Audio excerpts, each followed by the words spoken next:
should be just had to fine. sit It should through be that fine. whole Claire stream. Everyone Yeah, listening Ishi, right now, Ishi, can you hear expect me? to have tinnitus in about 3 days. Tinnitus. Yeah, rest in peace, eardrums. Tinnitus.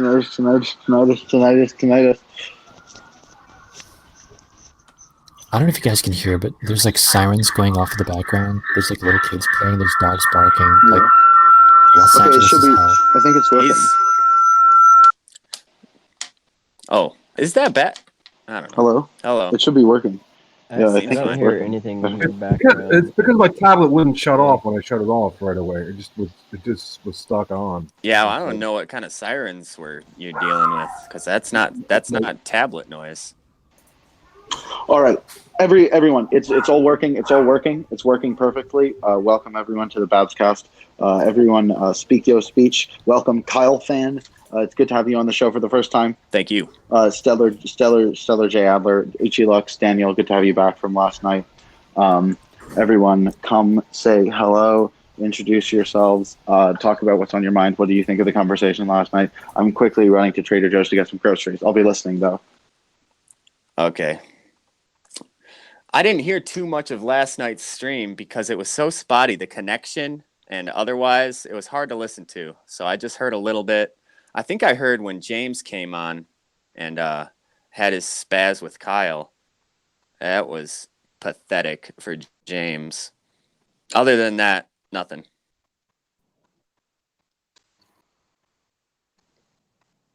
Stellar? Fortunately, he interacted with him before, and Did he? I was like, who is this guy? I know, right?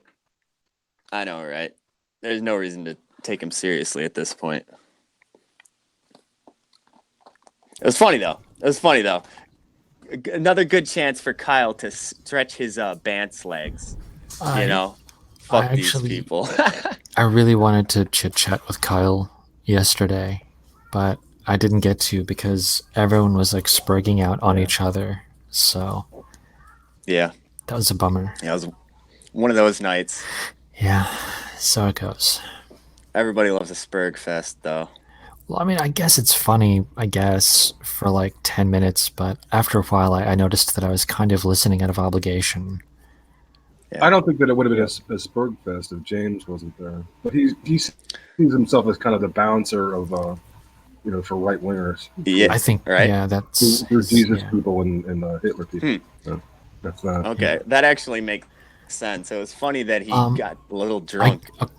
I gotta let out. Okay. So I don't mean to leave rudely or whatever, but Daniel, cheers. Stellar, cheers. Kyle fan, cheers. Cheers. Maybe your friend Kyle will come back and you'll get to talk with him. I would love it if Kyle would come back, and if he does, I'll let you know if I see him. Yeah, tell him I say hello. Firstly, secondly, remind him to floss. Always. Okay, very good. All right, cheers. See you, buddy.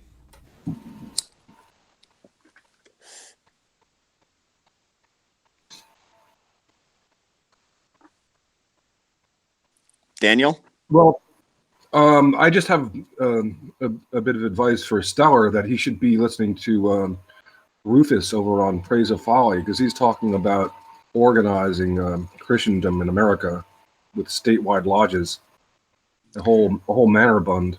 It would be right up his alley. Rufus? I've heard Praise of Folly before. Well, it's not for me. I'm advising it for him because I can't talk to him because he knows everything, and they would agree with him. So Praise of Folly is a smart I dude. don't know these people. He is a smart dude. From what I can tell. Hello, my fellow Spads. Yeah, Rufus. Hello, Spad. Rufus and Praise of Folly. Are we Speds? The Spurg herd. Spurg herd? The Spurd? The Spurg herd. The herd of Spurg. We're part of the Spurg herd. Okay. Spurg squad. We need to. Yeah, we stampede from chat to chat. The Spurg herd. Okay. So. Yeah. Okay. Ultimately. Yeah. Let's get the herd fucking together. Let's get the herd together. All right, we're gathering the herd. I guess. Continue recapping and giving your thoughts from last night before we can move on to some new topics for tonight. Unless anyone has any announcements that they'd like to make to my audience. Now that I have a bigger audience, when I neglect my channel, my audience is like 3 people or something like that. But once I build it back up again, last night I had like over 50. Yeah. So it's interesting how that works. But anything I want to convey to the Babs audience? Well, I'd be interested in building an audience as well, and a YouTube channel would be nice. I don't know how to make professional quality content yet, but I'm working on it. Well, neither do I. You don't really need to. Are you going to make a Kyle fan channel? Best clips of Kyle. Oh, well, I could. I'll think about it. Like to see Kyle Rowland's greatest hits. Yeah. Well, I should start gathering them up, recording. Man, them. that's cringe. A Kyle fan channel. I ended up staying up all night last night and then Everybody going to work loves for a Kyle. 10-hour shift. That was fun. What was that? Yeah. You stayed up last night for what? I said I ended up staying up all night last night and then going to work for 10 hours. That was fun. That's fucking awesome. I did that a few nights I worked ago. for like 10 hours today too. It sucked. I mean, just kidding. It actually is like probably the biggest sense of accomplishment I've ever gotten because I don't usually work 10 hours. So it was very satisfying. But yeah, that's true. That's true. I did fall asleep early, but it was just hard because I continually miss sleep for these amazing. It got interesting. that I create. I was gonna go to bed. I was gonna go to Been bed there. at like I think it was like almost 2, and I actually logged out. And then I was in the chat on YouTube saying hi to a couple people, and then I saw a few people hop on, and they started talking about this one. I don't know who they were. Like I'd never interacted with them, I don't think. But they were talking about this one guy. I guess he's a Canadian that converted to Islam. John Vance. Interesting conversation that I decided to hop back on, and then Jen got on, and a couple other people got on. Ended up talking all the way until I got to work. Yeah.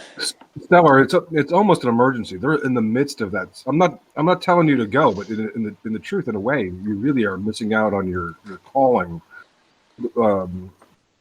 Rufus and Praise of Folly. They're talking about stuff that's exactly for you. I don't know anything about Stellar J. I've seen him at Luke's show a few times. Well, Stellar is a Christian white nationalist. And Stellar J. Edler.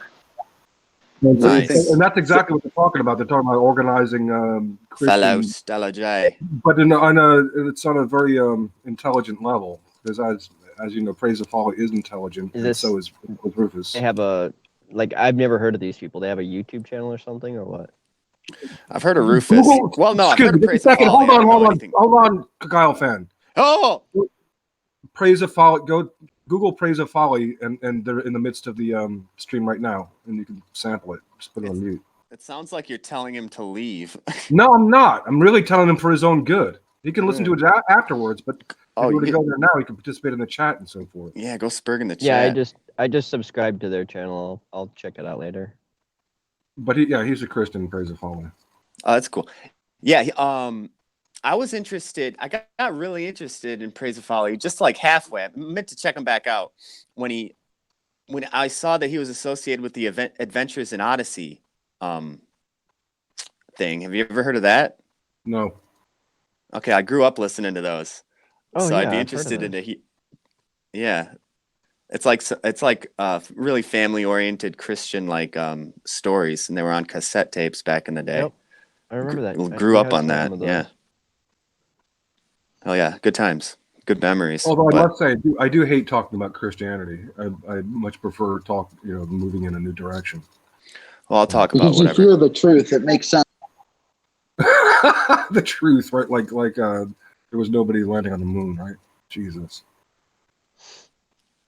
Amen. Hey, you can believe whatever you want, man. Okay, I want to believe that Buzz Aldrin walked on the moon, and Neil Armstrong. I'm sure you do want to believe that.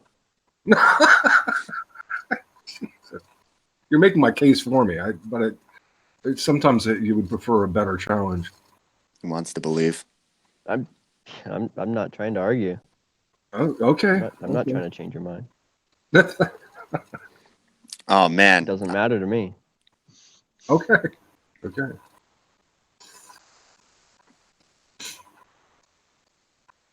Poor Buzz. He would punch you in the mouth. No, he wouldn't. He's too fucking drunk. Yeah, I'll Been kick. drunk since they Buzz faked it. Aldrin? I think Buzz Aldrin, he sobered up. He might have had an alcohol problem at one point. Daniel's afraid of Jesus because he fears the archetype of a compassionate, strong yet gentle man. Somehow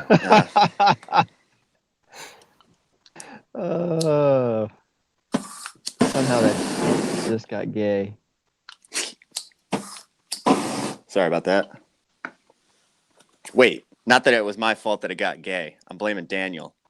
Okay. I'm the Grand Marshal of the Fudge Packer Parade. That's true. Okay, well, you can have your pride parade somewhere. Kind of weird, though. His I know true beef that, with Christianity around. Daniel, why do you think that homosexuality is awesome? That's my question, really. Awesome. You're trying to do disinformation on me like Brundlefly.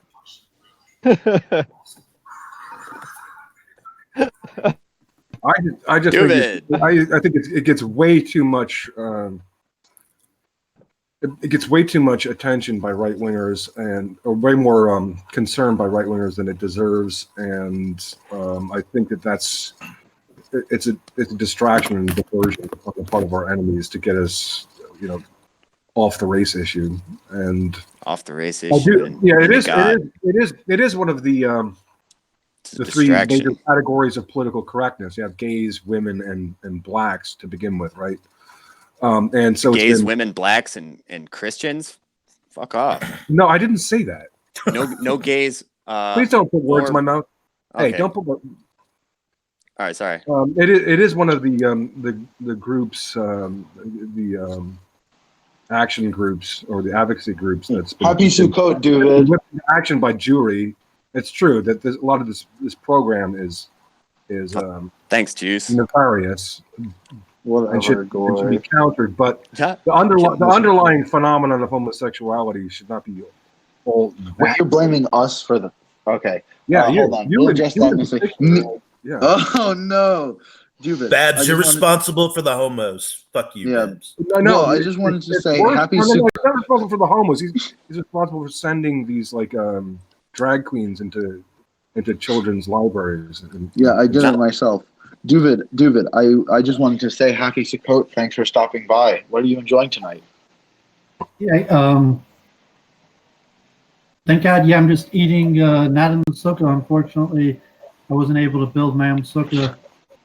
Yeah, I was open to I saw you were streaming. I popped on where you got a bunch of white dudes over. Shalom. You got a bunch of white dudes took over your Yeah, stream. I have all these the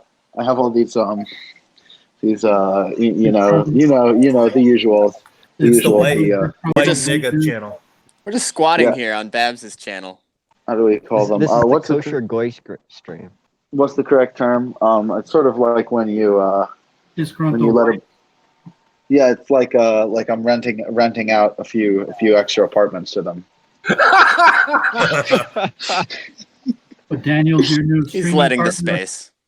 Daniel, what happened? He lets the space at a fair price. No, not at all. That's not exactly what's going on, unless he wants to take out that mantle himself. Daniel married Bab's sister. He's always there. Yeah.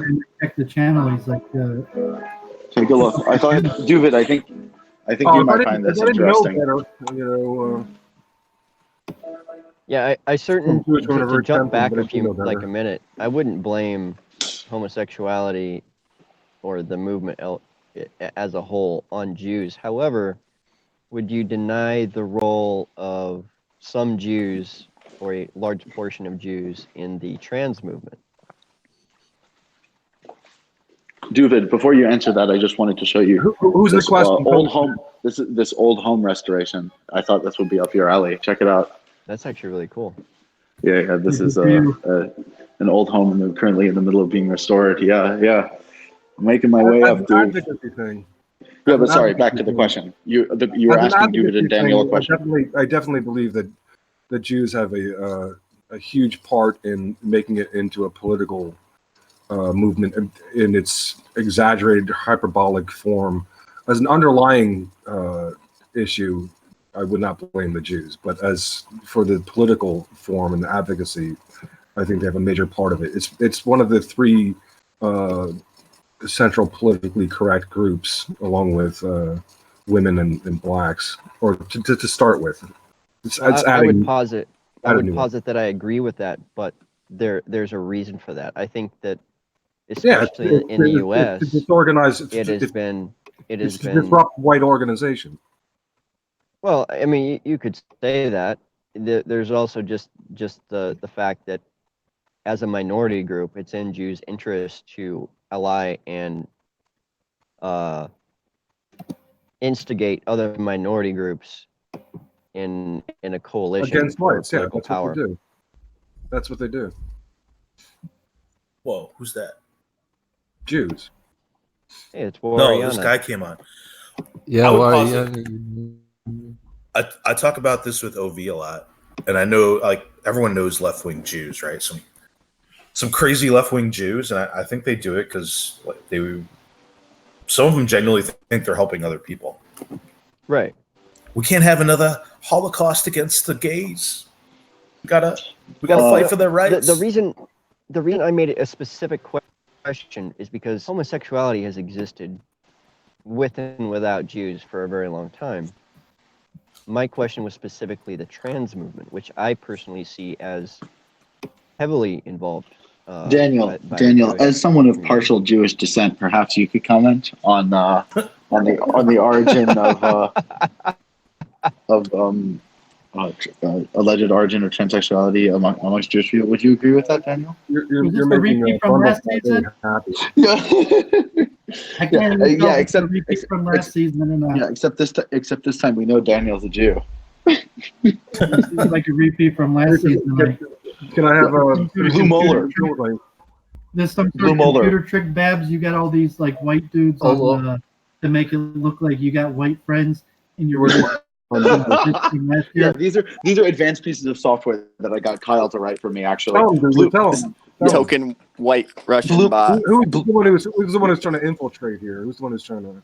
Blue Molar, welcome. Good to have you. We've never seen you before.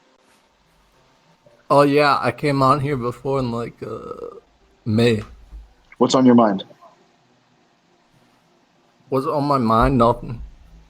All right. I saw cool. Blue Molar over at Claire's stream the other day. I see. Yeah, he was talking to Will to Power, who's cool. So wonderful. Yeah. Yeah, So Will to David- Power is very interesting, and I have that on my channel. We just talk a different time. You got like Daniel booked your stream for the next 8 hours. So I should just come back. We'll talk a different time. No, David. It's good to have you here. You're like, Duvid, are we causing a problem? Can't talk about Judaism. We got white dudes around. Duvid, we're here to learn about Judaism. All the they're white infiltrators. dudes leave so the Jews can have a safe space and talk about Judaism. I'm sorry, like we just can't feel comfortable talking about our Judaism with all these white dudes around. Yeah, Please relax. Play that typical Duvid's an interloper. I know it. Because of all the diversity. It's okay. I understand personally. Let's break out the Fiddler on the Roof Island for Duvid. We've got a Polish white person. We got a me white Silence person. silence, you Goyish infiltrator. Yeah. I think of my great grandfather. Your cousin. Yeah, you take after him. He's on the Rothschild line. Or I'd rather the Rothschilds are on his line. Mm. Yeah. So Duve, quick question. You've been playing Crazy House chess recently. How have those games been for you? Compared to better at that than regular chess, because it's a variant is less commonly played, and that variant's more suiting to my intellectual skills. So I've been I became internationally famous within a few weeks. Like everyone who plays the game, Crazy House, now knows Duvid. There are players that are better than me. I found players, like tens of players, that are substantially better than me. Yeah, no, I think that it's interesting because I saw you absolutely crushing it, not only in those chess games, but the crazy house sessions as well. Do you think that the intelligences that lead to one becoming a proficient chess player are largely inborn or nurture based or socialized in? I know that you'd made a video on a similar topic recently, but I didn't get around to watching it. I'm curious to hear what your thoughts are on the chess skills. I've demonstrated it. I've streamed on it. A below average intelligent person could be a good chess player. Like you're talking to be like from the best and to be internationally like famous or something. I mean, you probably you have to be pretty quick, special spatial abilities, whether you could learn those skills or not, like pray and get smarter. I'm not sure. But just the basic skills of it, retarded people could become a good chess player. Like if you haven't studied chess, some of my below average intelligent students that have been studying the game for a few years would probably beat you pretty easily. Because the pattern recognition, and even if they took them a long time, they had to make the same mistake tens of times before they learned it. If you haven't studied it, went through making those mistakes on the board, you would lose. It would take. You might be able to get better quickly. Like if you came down to the chess club and lost to like some 12-year-old African American kid, you're like, oh my God, I can't believe this. 12-year-old Negro kid destroyed me on the chessboard. And then you studied for like a month or two, you might come back and win. But it's not something that you would be able to figure out on the board just because you're smart, because there's patterns. You don't have to be quick. You don't have to be smart to recognize patterns.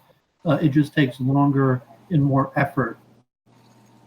And to be obviously like a top player in the world, that time span may not be enough. So a below average intelligent person may not ever be state champion or something like that, or maybe state champion, like national champion, internationally competitive. There's just too many patterns and the speed factor. Be able to pick up those patterns. That's really It's interesting. Debate. Yeah, interesting. You're like, who are all these guys? Like, who are all these white dudes that you got? Like, who are all these dudes? It's funny how. Sorry if I can speak. I know this is the Jewish stream, and well, you know what? I'll save the thought because nobody wants to hear it. No, but how he said, you can speak in a. Yeah, go ahead. In a moment, please. I don't want to interrupt. Yeah, no, I just wanted to. I just wanted to say parallel that to chess of streaming to chess, like a high IQ person could wing it, think very quickly, read through hundreds of papers or articles, quickly have something intelligent to say, remember names. Like hundreds of streamers around the world. So it's like chess. Like I'm playing random people all over the world, and I'm remembering, like, oh, I played these against Kyle. So the same thing in streaming. You could know hundreds of streamers, their content, but even if you have a slow head, below average intelligence, the effort is a big deal. And eventually you could pick up the main talking point ideas. Luke Ford has mentioned that a few times. Like a person with 130 IQ, who once you get their weak point, a person with an 80 IQ could like beat them every time, because most people have severe dissonance. There's like severe holes in their thinking. So you could train a below average intelligent person to just find the person's weak point, and until they found that weak point, they could win in a debate, they could win at blood sports, they could win at chess. Yeah, interesting. So you're saying that I mean, wow, it seems to lean more nurture heavy, and I know that there are like inborn degrees to which one can recognize patterns or not, but yeah, it's fascinating that. How would you joking this is a repeat? Yeah. Like if we played a game of chess, a few games, like you would probably make the first few opening moves or the same patterns, and because I'm a trained chess player, I would recognize like, oh, he's falling into the same pattern type thought. So it's same like, okay, Daniel I've spoken to a few times, or some of these guys, if that's I forget the Stellar. We've been through a lot of these arguments before, and if you look at like a chess variation, like I know his thoughts, he's heard my rejoinders, and we've went back and forth quite a few times on the fine points of these intricate arguments. But it could be like in terms of a debate on the spot, the guy who has the quicker mind is going to pick out the very best argument to use at the very best time. And maybe Daniel's not the quickest guy or brightest guy, so on the spot he might lose the debate because he couldn't say what he wanted to say at the heat of the moment. But with a lot of training and a lot of work, even a guy without a quick mind could win debates. And just saying, because it's like, oh man, like what did I want to say? What did I want to say? And there was just so much stuff, and they lost.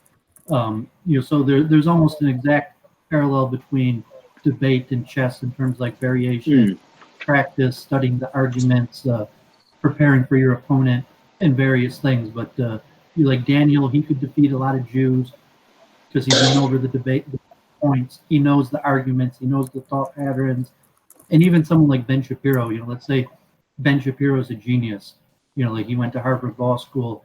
He may have done enough research where he would, be able to point out the holes in, Ben Shapiro's arguments, even though on the spot, like Ben Shapiro would instantaneously, be able to come up with a nice quip or some recent research to try to save himself.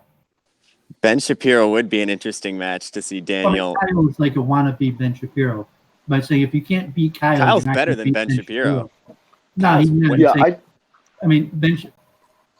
Not really. I say like it just looks like. But in terms of what? Oh, it looks like that. Well, it does. Ben Shapiro couldn't handle a BBC reporter. I don't know what you're Well, about. I just want to quickly jump in, and Blue Molar hasn't had a chance to speak. The BBC reporter. Go ahead. That BBC reporter was given Ben Shapiro's weak points to hit him with. So it was like, Ben Shapiro was supposed to be like debating about something, and here's this BBC reporter that's like, what about this statement that you said 6 years ago? Can you defend it? No, one of the main questions was that really upset Shapiro was directly from his book.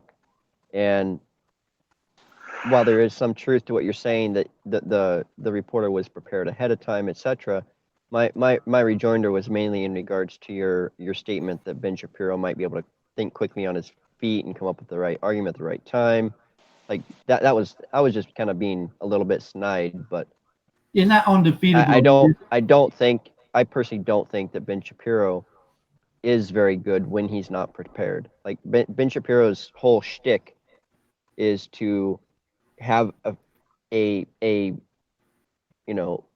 program of topics he wants to discuss, and when he's asked a question outside the bounds of what he's prepared for, he doesn't tend to come up with quick answers. Yeah, maybe like an issue. Something in defense of myself is that I'm not really attuned. Can I talk? Yeah, first Daniel, then Blue Molar, then Duvid, Kyle Fan, Mike, Stellar J. Again, I just know that you two had some points that you wanted to make, and Daniel, you'd like to address Duvid. Okay, I'm not really attuned to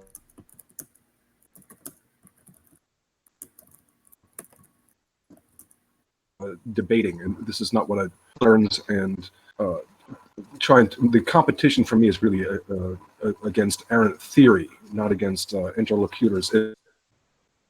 If we're at a point where I'm having to argue with people in real time over minutiae, then to me we're on a level of trivia. So that's just not what I'm paying attention to, and so I don't feel particularly We've already defeated. lost just that you're here. I mean, just the fact that you're on Babscast. What's that? Wait. Say that again. Yeah, Daniel. If you wanna argue theory, we wanna argue theory. We're not here to argue. Yeah, I mean, you're already. No, I'm not. Daniel's already lost just the fact that he's having this conversation on this channel. Maybe Can so. I ask you I wouldn't a say that. Yes, please. I have a question about chess and like. It's not. No, I have not lost for being here because that's not my point. My point is to get my platform and angle out to a new audience, to sneak it out as much as I can. But saying begging the Jews for a platform to promote your audience, it's like you've already lost. Like, no, I haven't. No, just because we say that doesn't make it true. Well, you just said you're here to promote your platform to get to a new viewership. I'm just here to openly subvert you. If you have to come to the Jews to increase your platform, from that perspective, you can't win. Yeah, you're like, no matter what you do, you're going to lose. Like, as long as you're on a Jewish network. To get my angle out. That's a silly argument. That's a silly argument. But he could win in his white nationalist, counter-Semitism on a Jewish network? He can be here to sneak his message out, but he makes himself look silly in the process by not engaging with the debate. He can win some small victories, but overall, just the fact that he's here, it's like in the middle of defeat. He might have small victories. How do I make myself look silly? We can get you to Spurg anytime we want, basically. That's how much of a Spurg you are. Well, yeah, it's like you're complaining about Jews amongst the Jews. You've already lost if you're only person listening to you complain about Jews are Jews. Well, that's why I said it's a silly argument. It's not like this is a channel for Jews. Babs has always been a pretty open platform. Babylonian Hebrew. The channel is called Babylonian Hebrew. I'm fully aware of this. Again, you're making a very bad argument, and you're making a bad argument. There's a lot of non-Jews who watch this channel because it's interesting. They like to see the back and forth. They like to see the discussion. You made a couple of valid points, and then you threw it away by making a comparison or a dialogue about he can't win because it's a Jewish platform. That's just nonsense. And I wasn't aware that we were here to win something. Yeah, Mr. Jewish supremacist, man. It's Kyle's house. And you come in oh, it's all the white people in the house. Can we be in the house or are we back to the field, sir? Hey, I don't know about you, man. I'm a house inward. It's like Babs. I gotta say, Babs. What's it like to have all these white supremacists kissing your ass all the time? Dude, fuck off. I'm not a white supremacist, but thanks. Okay, well, that part you deny. The kissing Babs' ass part you'll accept. No, I don't think I've ever kissed Babs' ass either. But fair enough. Awkward silence. I think the closest I've come to kissing Babs' ass is saying I think he's a nice dude. If that's kissing ass, then okay. Kyle versus James was great. James is just too fucking drunk to go to verbal battle, but we'll have to get him on. I don't know. I found it irritating. Hey, if a guy as old as James can be too drunk to go to well, I guess he was. I didn't catch the end of it, so probably right. Well, it was the beginning when he was the most drunk. He sobered up slightly, it seemed. Yeah, hey, Blue Mola, have you gotten a chance to speak yet? I'm interested in David's idea about the difference in gaming, playing a chess game with someone and over the internet. What are the advantages that you get from each format? Just the comfortability of my own house, and none of the social tension of with James converting to Judaism too. Shalom, STFU James. Hey, shalom. But I was just saying that more like the analytical tree structure type thinking that makes for a good chess player is relatively the same thinking that makes for a good debater. And obviously for chess, it's more recognizing the spatial patterns, and debate is logical arguments. And if you wanted to give the Ben Shapiro example, not to mention him is the beacon for being a neocon, but just saying studying the abortion debate. If you were just talking about one of Ben Shapiro's specialties is arguing the pro-life side of the abortion debate. So if you were a pro-life debater, it's unlikely you would do a better job than Ben Shapiro, and you might even study Ben Shapiro's arguments in the same way that you might study a better chess player's games, and just saying he says the right thing quickly at the right time. he studied the argument. And if you studied Ben Shapiro's debates on the certain issues that he knows really well, you would perfect it. And then it's like, certain ones like Israel, Judaism, neocon, you could see the weaknesses in his overall game. But it could just be because he's arguing the weak argument, not that he's not an exceptional debater, but he's just been cornered in to arguing the losing side of an argument. Interesting. Dude, but that's not even close to true, man. Debating is not the same as chess. Chess is a game with rules, and with specific time limits as well. At the higher levels, right? They have those chess timers. You have so much time to make a move. Or you Obviously, I didn't mean it's a direct parallel, but I meant in the sense that one person moves and the other person moves, and you have a whole bunch of different options, and then based on the options that you choose, the other person has a whole bunch of options, and you kind of have to study that out. To defend David here, actually, debate is a game with rules. That's one of the problems with debate. Is it can be, but not with a fucking Greek person. They just Well, not with you, James, because James plays with no rules, so he'll figure he won when actually the other person won. And that's why James is retarded. Wow, it's good to know that my fame is spreading far and wide. James, I have a question. Can you explain how the impeachment of Clinton led to his re-election, like you were talking about last night? Yeah, well, okay, because most people are not convinced by these complex arguments. They looked at Bill Clinton, right, and his excuse was a brilliant excuse, a brilliant deflection, was that everyone lies about sex. So it immediately shifted the conversation against from the president lied under oath in court, right, which sounds like a crime to most Americans, to something that everyone really knows, everybody past puberty knows, is that people lie about sex. Right, and when was he reelected? What do you mean, 96? Right, and when was he? So when did this impeachment process happen?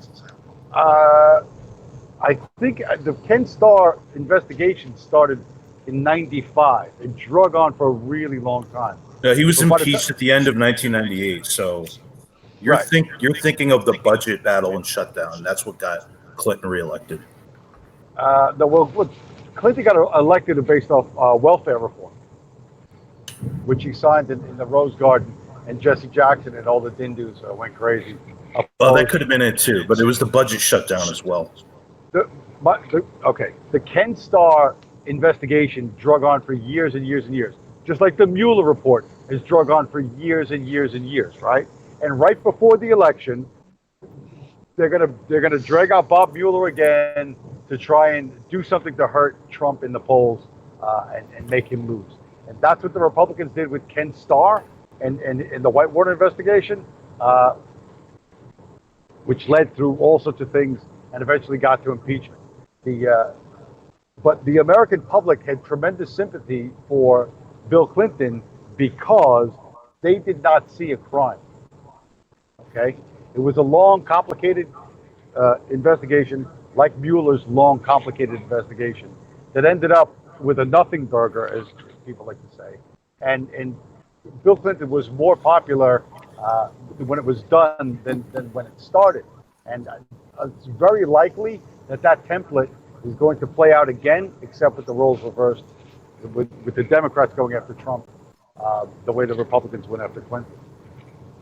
There is a key difference, though, and that's that Clinton had the entire media playing goalie for him, and a lot of the American public didn't know the details of all the different sexual allegations, the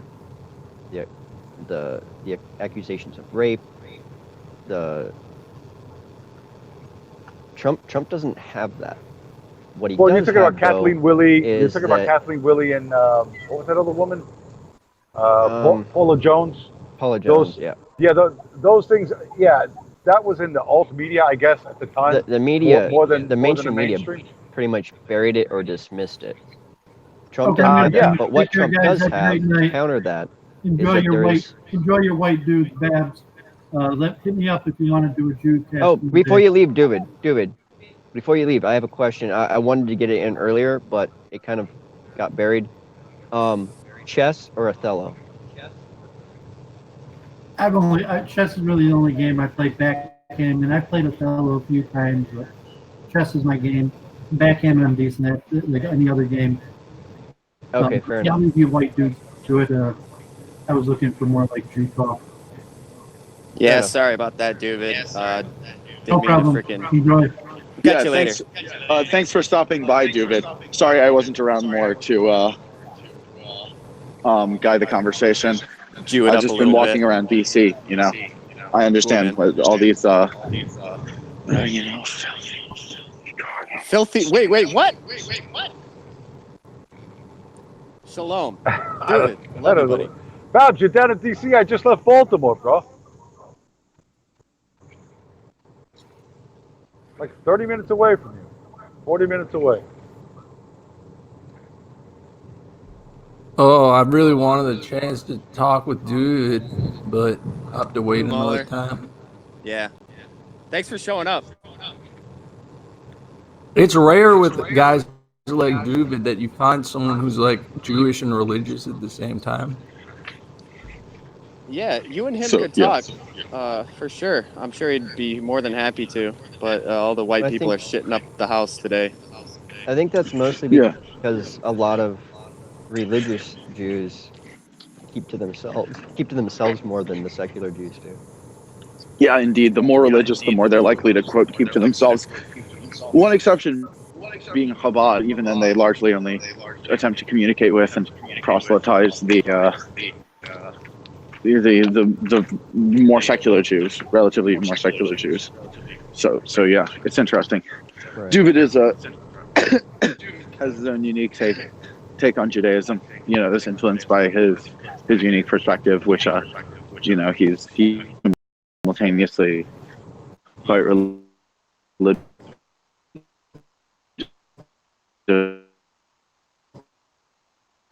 in some ways, as well as very open to dialogue outside of his religion, you know, interfaith exchange, etc., etc., etc. Yeah. So, SCFU James, it's good to see you here. Hey, what's up? Thanks. I'm not sure that you do. Yes. I was so much looking to start a fight with him, but the stream But lag last night, I was like literally like 5 minutes behind. Start a fight with who? Yeah, I was just saying, Kyle.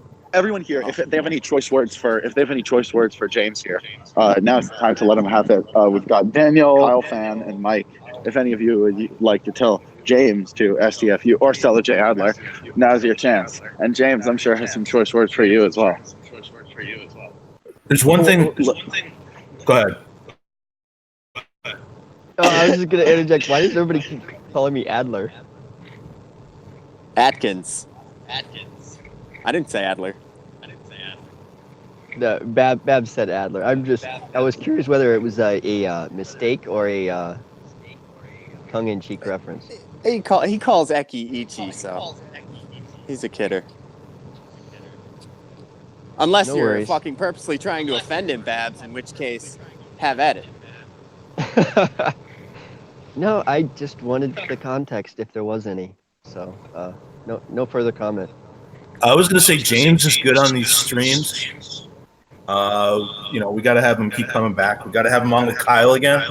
You just got to be slightly more sober. You hear that feedback? Yeah. Yeah, a little bit. I'm telling you, the worst part of that was stream lag, but I can't help the technological. How could it be so fucking far behind? You were like responding to shit said minutes ago. I don't know. I really don't know. At one point, I literally got up, walked away, Literally. came back, put my headphones back in, and heard what I had said before I left the room. That's how bad the lag was on my end. So to you guys, you're waiting for a response. It seemed like I did not respond. So the conversation moves on, and then 2 minutes later, my response blasts into the middle of it, and that's surely did not make me look very good. But that was entirely technological. That had nothing to do with me being that toasted. And now you're echoing Shit. too. I had to take a... That might be Bab's computer. Maybe he's got a setup that does that. I have no idea why. I have no, I'm doing this off my phone. I'm doing this now. I'm driving back from Baltimore, like I said. Well, we'll just have to have a rematch. Yeah, I don't know. Like I said to Kyle, whatever he chooses to debate me on, if he has to struggle to beat me, and he's gonna have to, gonna make him look good. You know what I mean? And if anybody ever shows that to his Ivy League advisors, he's sunk. He can't. I think it's he has opposite, everything to James. lose and nothing to gain. I think you look dumb. But go ahead and talk to Kyle. It'd be fucking awesome. Can't wait. Well, listen, the people thing I have was wanted me going to to do blow this. James the fuck out with is he's good when he's trying to be funny. Whenever I hear James try to be serious, it's just, fuck off. You're a funny man. No offense. Yes, I am funnier than a lot of people. That's true. And However, you're less smart than most. About what specifically? I don't know, politics or whatever the fuck you're getting into. Give me an example. No, I'm just here to call you dumb.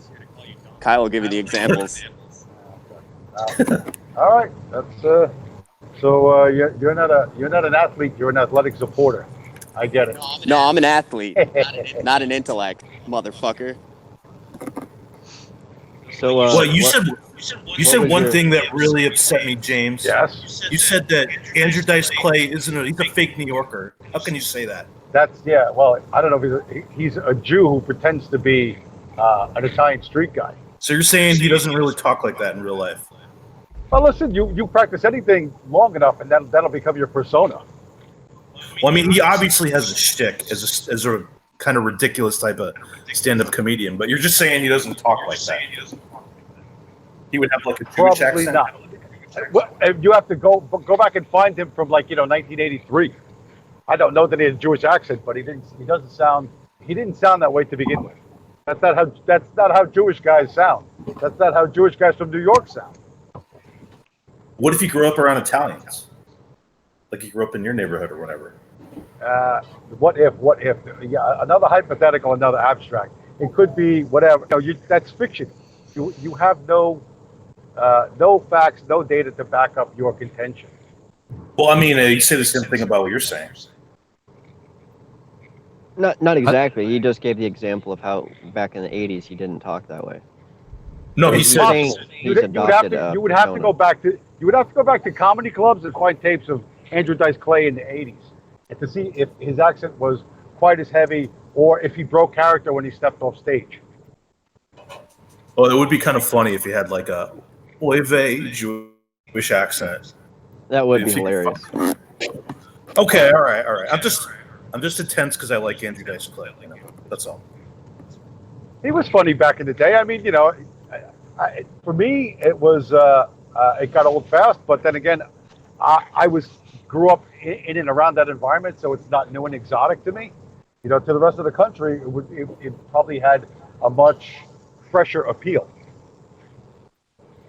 James is onto something here with this overvaluation of intellectualism. Yeah, James just everybody else just likes Andrew Dice Clay. James lives it. Ain't that the truth? Sad. Blue Molar, please. No, I was just trying to agree. That's the one thing I took away from last night was James was talking about to be successful, you don't have to be smart. And it's like we're worshiping like these ideas that really aren't anything. Yeah, that's a lot of what Duvid was just saying too. So if James was making the same point, he's just parroting it as Andrew Dice Clay. Now I'm hearing myself echo. Oh. So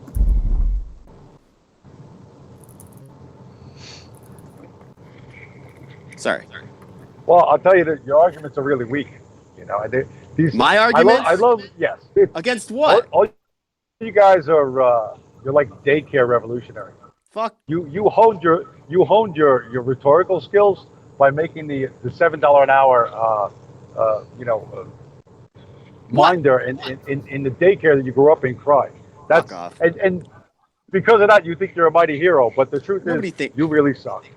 Well, That's Listen, ridiculous. she needed a That's job. ridiculous because you're not talking to me. You're talking to You grew whoever's up in daycare, arguments didn't you you? heard before Did you mine. grow up in daycare? No.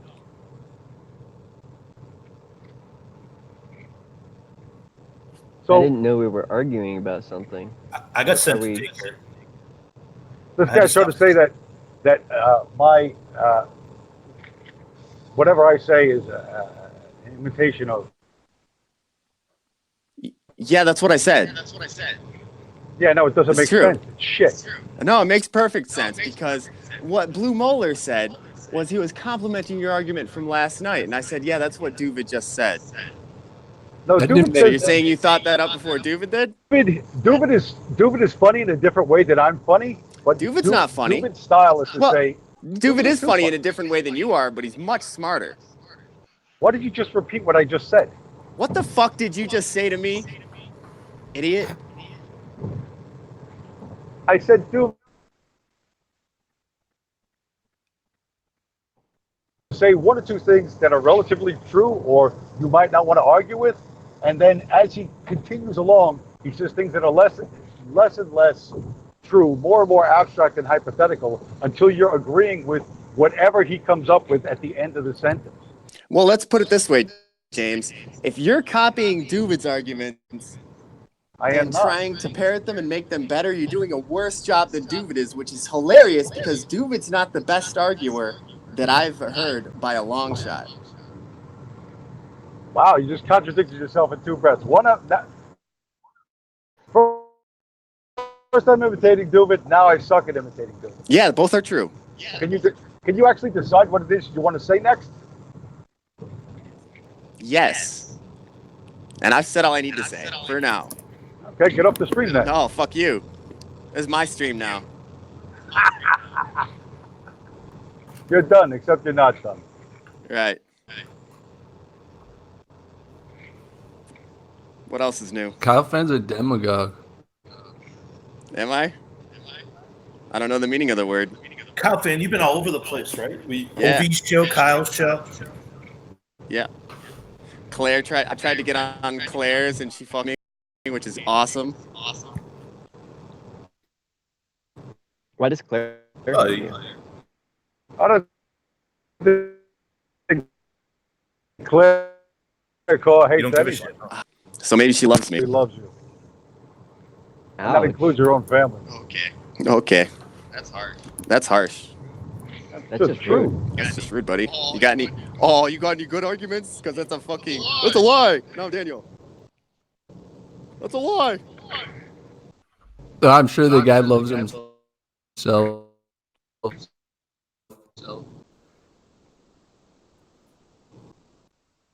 That fucking echo. No, plenty of people love me. My family, at least. It's fucking James's fault, shockingly. There he goes, muted. So how do you do the same thing, by the way? But it's kind of Well, first And I it was, went I on got Kyle's through it. show. Let's put it that way. So, and OV's show I did enjoy because it's an enjoyable show. But Kyle, he's literally too smart to stream with me. If he wants to stream and do some, I can't. It's a more high IQ stream in terms of what he wants to talk about. I'm not well read or well studied, if you can't tell by now. We noticed. Walrus fan said you should remain a fluffer. Whoa, Ouch. Walrus can kiss my fucking ass. That's not how a fluffer works. Yeah, I don't do that. I'm a Oh. wingman. I'm not. I'm a wingman. That's what I do. Fluffer. The proud Walrus beta. is Look a at him, bitch. the He proud came on beta. like a bitch on OV's stream too. The proudest of betas. Wow. No wonder you have no Who? friends. Who, James? What the fuck are you talking about? Mute. Jesus fucking Christ. wow. We really suck as streamers. James' show can be True. interesting. He's a little bit different than when he's on like autos or these. Yeah, that's why I don't like him. Because he was funny on Otto. And then he does his own show and now I don't like him. When James, when you're the host, you're like more cerebral, I would say. but it's good. No, it wasn't good. Well, you have to understand if you're going to stream with someone on a regular basis, that the contrast in styles makes for an interesting stream. So, Jonathan Autopole has a doctorate in history. I most certainly do not. So, if in the classic duo sense, if you think of it from an entertainment point of view, you know, somebody's got to be the straight man, and then someone's got to make the jokes, and you know, the guy with the doctorate is generally going to be the straight man. Makes sense, no? Right. And you don't mean straight, yeah, not sexually. You mean like. Yeah, like Abbott and Costello, right? Yeah. You ever see it? Okay. One sets up the joke, he's the straight man, and then the other one delivers the punchline. Okay? And so that works. Different versions of that have worked. And it's a chemistry thing, you know. With other people, I speak differently and I act differently. And my own show, listen, you think I don't have intellectual pretensions? Of course I do. I've stated a number of times that I would like to talk about current events from people that are red-pilled and speculate on what the future might look like without going too far afield. But that's a really difficult conversation to find. Anybody that claims to be red-pilled or, anyone that claims to be red-pilled about anything is so usually trying to push an agenda or their viewpoint that they can't relax and just have a conversation. You know, if they're a white nationalist, it's got to be white nationalism, white nationalism, white nationalism, white nationalism. If they're a libertarian, it's everything. Now we has to know be you're a viewed Fed. through a libertarian lens. So I find it tough to get into interesting conversations as well about current events. So the more interesting conversations are about historical issues, although on the internet, of course, Poe's law kicks in and we all end up talking about you-know-who.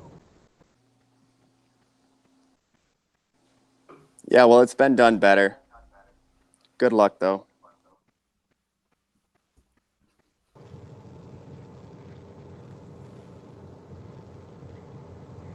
Stella, are you there? Yeah, I'm here. I'm just trying to think of anything interesting to talk about because It's been mildly interesting, this drama with the NBA and LeBron that was trending today.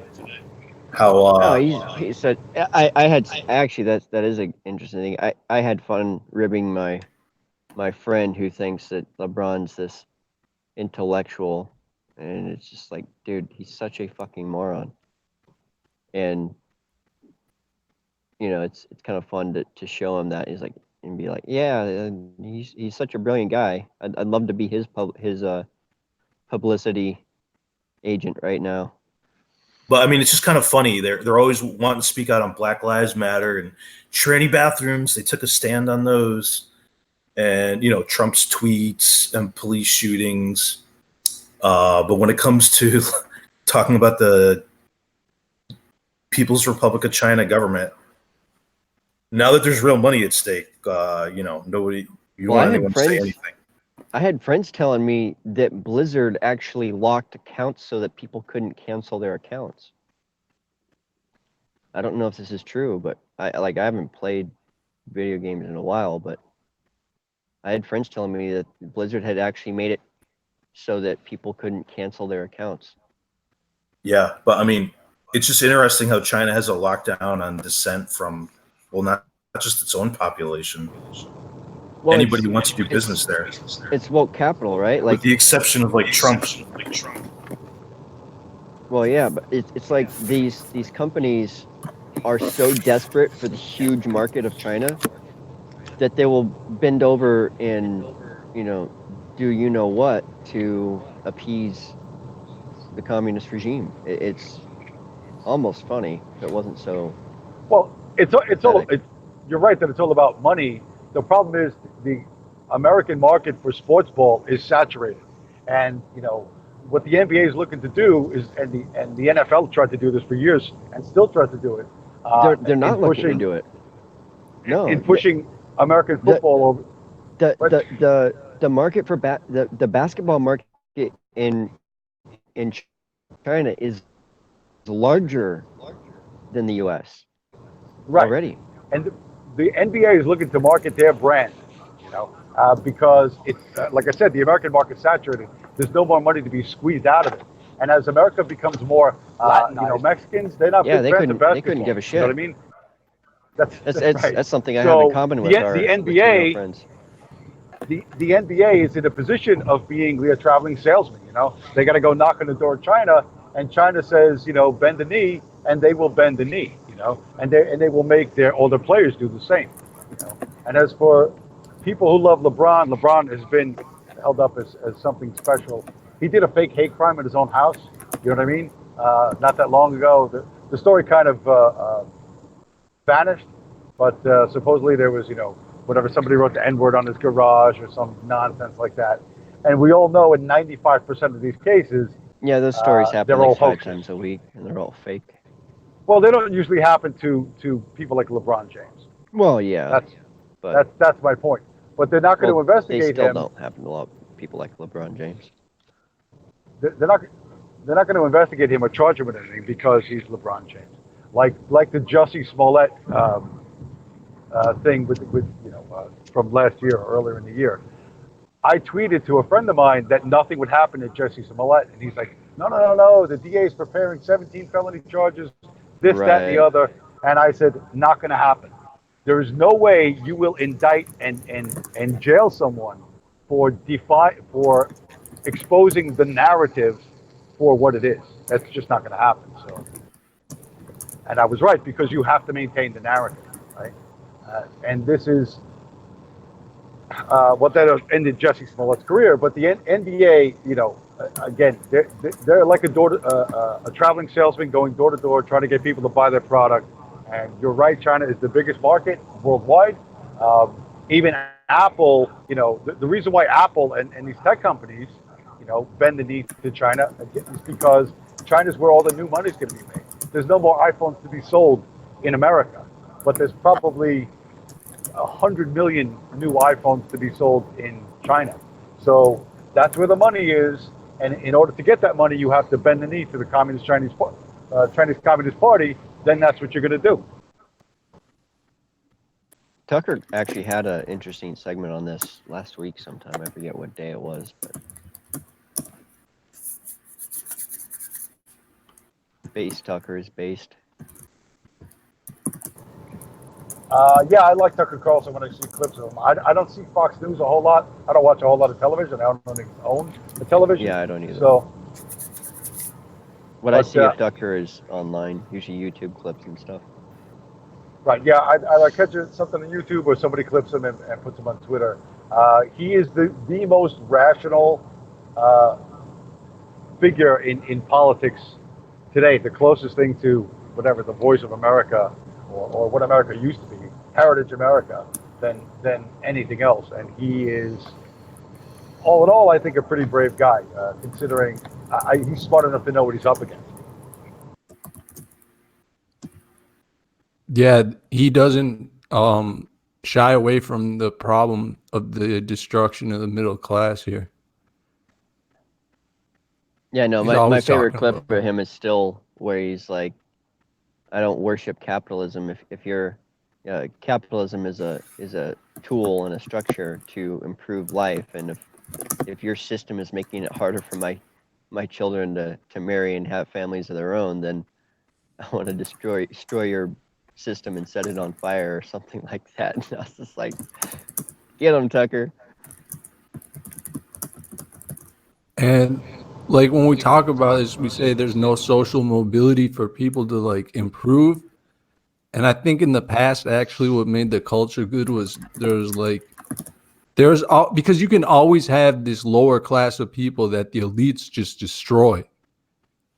And it's always going to be there. But in the past, there was like an absorption then of the upper class people going down.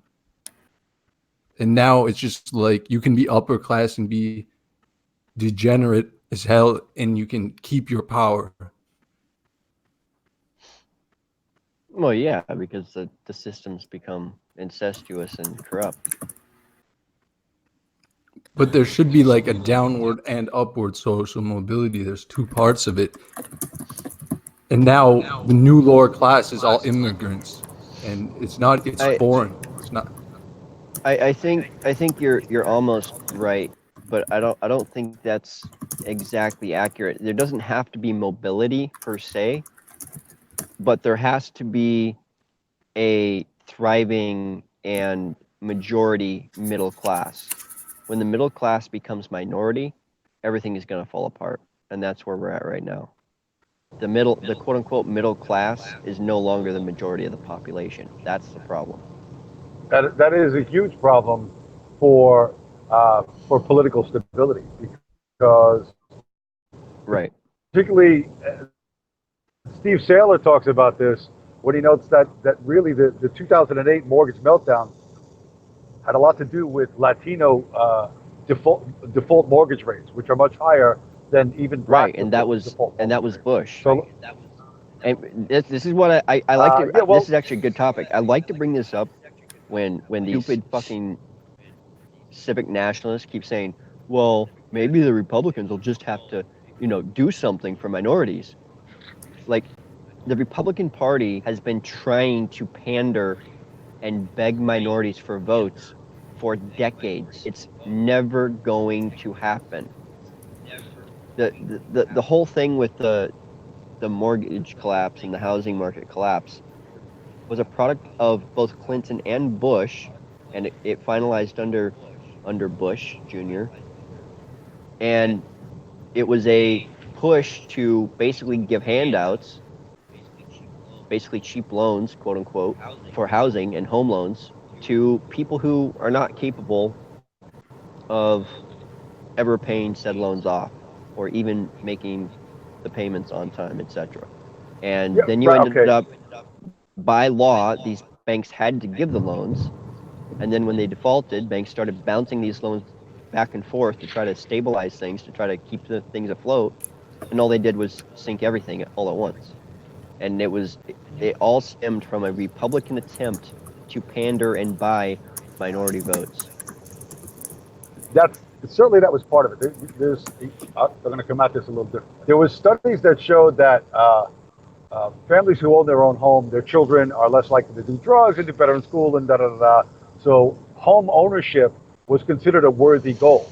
And the Republicans kind of seized on this when Bush was in power, hoping to gain the Latino vote. But prior to the 2008 mortgage meltdown, banks would always they would gather together mortgage. Wall Street had a financial product called mortgage-backed securities, which were basically very boring but very reliable profit makers. They would bundle together hundreds of thousands of mortgages and sell them as a security. Okay? Right. And this was as safe as houses, as they say. Well, a bunch of leftists in the government decided that it's not fair for the banks to only lend money to people who are good credit risks, meaning largely white people. That they needed to lend money to people who are non-traditional, borrowers. And they threatened the banks using the power of the federal government that they need to make more loans or they would be in trouble with the FTC or whatever. And so the banks, of course, forced by the government and reassured by said federal government that their losses would be covered, began loaning lots of money to people who were poor credit risks. And Wall Street, this is why it was a worldwide issue. Wall Street, again, packaged all these bad loans up together and sold them as mortgage-backed securities. And there's a business model that has a certain level of default, which is acceptable. I don't know what it is. It's like maybe 8% of loans or whatever. But these new high-risk loans were adjustable rate. They were not fixed. They were all kind of crazy things. And they had a very high default rate. And everything blew up, not just in America, but worldwide. Because a lot of countries around the world look to America as the most dynamic economy, the world's largest economy. And they thought, okay, well, let's buy something as safe as houses. Let's buy mortgages, and just make 8% over 30 years. except when it all blew up, it almost took down the entire global economy. Yeah, my point was that it wasn't just leftists and Democrats. There were lots of Republicans involved in it too, and that was my point. It's because I'm they're aware of controlled everything you opposition. said, It's the two sides of the same coin. No, Yeah, I think there is some of that, but no, Republicans were desperate to try to get the Latino vote. They've been trying to get the Latino vote for a very long time, and it's never going to happen. Conservatives will never get the majority of a Latino vote. That's absolutely true. Because, and if you look at Central America or South America, they have a government department for everything, and they don't have enough taxes to actually run their governments. So they have phenomenal corruption problems. Everything south of the Rio Grande is that way. So, yes, the Central South American worldview is, let the government fix it, but they don't have an economy which generates enough tax revenue to fund the government doing all these things. So various different arms of the government become entrepreneurial or corrupt. And the more that's brought into the United States, they bring not only their music and their food, but they're going to bring that corruption with them too. And that's going to lower the standard of living throughout the United States for everyone. And that's what it really is, because like these things that failed are financial instruments, and this is like pennies on the dollar. And what's really gone on is a total like collapse of the bubble, is what they were saying. Yeah, right, but it was never meant to be a bubble. The whole idea of mortgage-backed securities is not a bubble. It's a steady flow of money over 30 years that's not going to... Right. Low risk, low reward. It's supposed Correct. to be like a very stable investment, a safe investment. Right. And when you blow that up, but you need the federal government to really, because in the Clinton era, and there was a guy named Frame Games. You guys know who Frame Games was? Yeah. Okay. Yeah, he did like a 3-hour thing on this that was, to me, there was not any new information in there, but I was sort of involved in the title insurance industry some years ago, so I know this. But what it ultimately comes down to is a bunch of leftists found some obscure federal law, banking law, that had never been enforced, and once they started enforcing it, that started to snowball. Did the Republicans jump on and say, hey, everything's going great, because it hasn't blown up yet, let's be opportunistic and grab Latino votes or do whatever they thought they could do? So when something seems to be a success, the saying is, victory has 1,000 fathers and defeat is an orphan, right? So when something seems to be going good, everybody wants to be part of it, and everybody wants to try and get a piece of it, and none of these people, whether you consider the Republicans controlled opposition or not, they don't really understand what's going on. They're not that smart. They can't see the future. And when it blows up on them, it blows up in their face, just like everyone else. I mean, I said that Wall Street packaged up these the big Wall Street firms got destroyed. Like Lehman Brothers was a big Jewish Wall Street firm. They got destroyed. They don't exist anymore because of this. What it is there's like a total value of all the property and all the real estate in the country, and it's like way overvalued, and there's no way that like there's enough demand, or there's not enough people that can purchase these values. And I actually had a crazy thought that diversity was a housing market scam. It's a way for realtors to make money, because they push minorities into a region, the property values go down, then they buy it all up, fix it up nice, sell it to yuppies, the property value goes back up, and they sell again. They just rinse and repeat. Yeah, that's a great conspiracy story. That was actually in a HBO series, The Shield, years ago. They used that as a subplot in something. I don't think they think it through that far in advance, but it's again, you have to remember these people aren't like us. They don't have jobs. They don't have things they have to do all day. They have basically nothing to do all day but scheme and be degenerate. So opportunities, they see opportunities where we're too busy, working, paying our taxes, raising our families, doing whatever we're doing. They just have Right. all day to just pick and choose what is best, and they jump on whatever it is. So and to us, after it's all revealed, it looks conspiratorial. Do people conspire? Absolutely, all the time. Do they conspire to make money? Absolutely, all the time. Um, but they don't always know how it's going to work out. But if you own every horse in the race, it doesn't matter which one comes in first. You know what I mean? Right. Yeah, and so like these people who they're operating on financial instruments and they're paying taxes like 11% or something. And the people that are working that are making less money are paying like 25% to 30%. And no one talks about this. They used to, but yeah. Yeah, And it's actually, just Ann Coulter actually did talk about this the other day when she was on the Metaxas show. I believe that's where I saw her talk about this, or it may have been a different interview, but I think it was the Metaxas show where she talked about how back in I think it was the 90s this was actually part of public debate, and we were talking about it, and then it just kind of disappeared. I think it was new then, I think there was more stricter taxing going on in the older days, like 50 years ago. Like the rich people couldn't get away with not paying taxes. Oh, definitely. Like there's a lot more ways for them to get out of paying taxes now. And ironically, it's the people talking about, ooh, the 1%, the 1%. They're actually the 1%. Yeah. And so, of course, then when you have the people who are in charge of everything, they're not putting anything back in. It's going to create problems for. Oh, Jeff Bezos is guilty party number one. Or, well, he's in the top.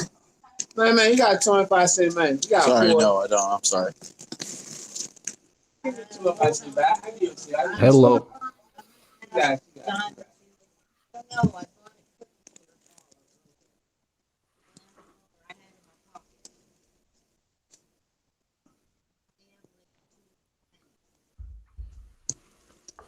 Be very, very quiet. Man, got hold on. Identify words, man. Stellar, do you know who Davis Arini is? Do I know who is? Davis Arini. Arini sounds familiar, but no, I'm not sure if I do.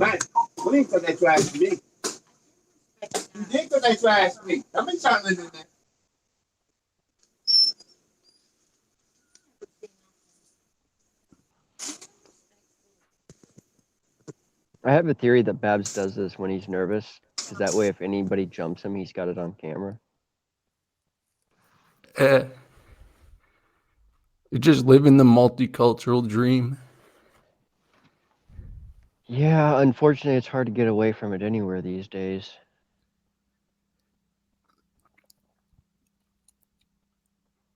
Well, James left. We got all the trolls though in the chat. I'm not even in. No, the I didn't chat. leave. I didn't James leave. is I still just here. stopped. I just stopped real quick. I'm trying to choke down some food so I can jump back in a few minutes. But No, you're good. I'm on the road. I will rejoin shortly. So, like, what happened on YouTube, like the last month? It feels like something's changed. Like some channels combined or something. Like there were some audiences that switched. Well, the only thing I can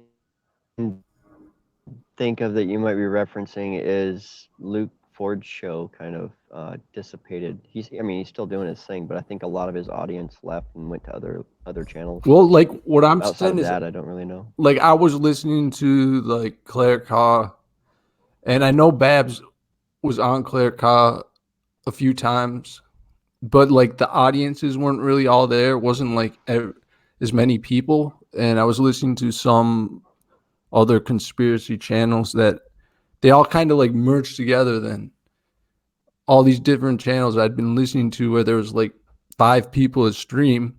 And then now all of a sudden I see like 20 people a stream, and from each of those channels, they all kind of came together. You didn't see that thing happen? Well, I think there were just some overlap. Like one person talks to another, and then the audience gets introduced to that other person, and then these things happen. I don't think it's anything new. I mean, there may have been a few new channels that it happened to recently, but I don't There's know. like I mean, a white my YouTube and a black YouTube, you know? well, that's true with just about everything, just like Twitter and Facebook, and segregation is human nature, actually. We just try to pretend it isn't. I know, but like you're not gonna find any channel, maybe like a gamer channel, where you might see some mixture, but that's all. I've seen a few gamer channels, like music review channels. There's a few out there. I think it's actually gotten worse because I remember it wasn't that long ago, just a few years ago, where YouTube, there actually was more crossover.